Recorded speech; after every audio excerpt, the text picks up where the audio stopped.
رزق دروازے توڑ کر آئے گا، آسان عمل۔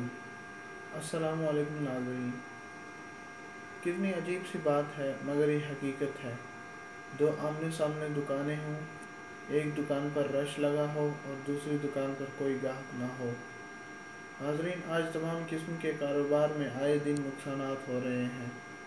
آج ہر شخص تنگ دست ہے اور اپنے اخراجات پر بھی کنٹرول نہیں کر سکتا۔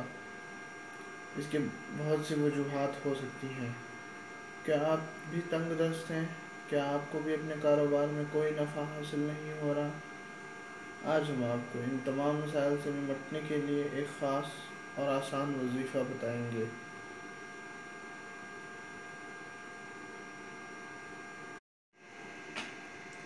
جس کے کرنے کے لیے صرف 5 منٹ درکار ہیں۔ انسان اپنی پریشانیوں میں گھر کر اللہ تعالیٰ رزق دینے والے کی ذات کو یاد کرنا بھول جاتا ہے، اور یہ ایک فطری بات ہے۔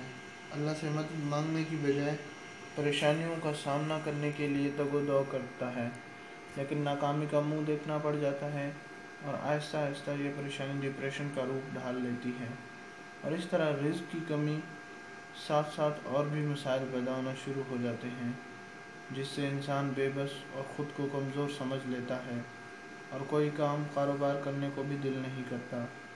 ناظرین، رزق کی فراوانی کے لیے آج ہم آپ کو ایک آسان اور خاص عمل بتانے جا رہے ہیں، جو کہ یہ ہے: گھر میں داخل ہوتے وقت پہلے السلام علیکم بولیں۔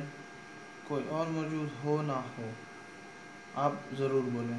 اس کے بعد سورۃ اخلاص پڑھیں اور اس کے بعد ایک بار درود شریف پڑھ لیں۔ اس عمل کے لیے زیادہ سے زیادہ اور کم سے کم 5 منٹ درکار ہیں۔ انشاءاللہ آپ کی رزق کی پریشانی کے ساتھ ساتھ اور بھی پریشانیاں اور مسائل حل ہو جائیں گے۔ ناظرین، اچھی بات پھیلانے میں حرج کیسی؟ شکریہ، اللہ حافظ۔